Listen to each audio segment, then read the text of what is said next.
রূপান্তর। অনাগত ভবিষ্যৎ কেহ দেখে না চোখে, কিন্তু কিছুটা আন্দাজ করা যায় কর্মের উপর ভিত্তি করে। খোলস বদলালেও ভিতরের রূপ একই থেকে যাওয়া লোকের সংখ্যা অগণিত।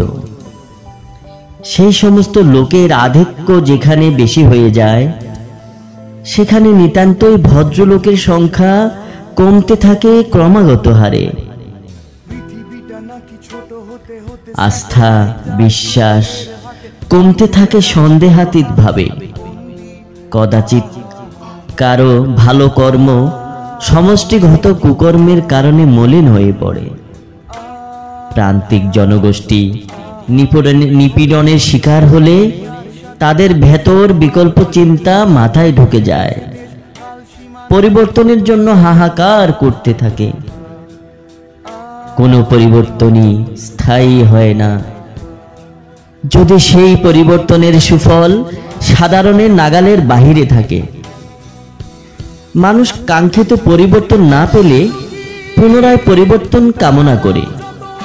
এই চাওয়া মানুষের অপরাধ নয়, মানুষ শান্তি খোঁজে। সর্বক্ষেত্রে শান্তি খোঁজা মানুষের জন্মগত অধিকার। এই শান্তি বজায় রাখতে না পারলে শান্ত জনপদ অশান্ত হতে খুব বেশি সময় নেয় না। সূর্যের বিকিরণ ছড়িয়ে পৃথিবীর মাটি উত্তপ্ত হতে কিছুটা সময় নেয়, কিন্তু মানুষের মন অশান্ত হতে খুব সময় নেয় না বোধ করি।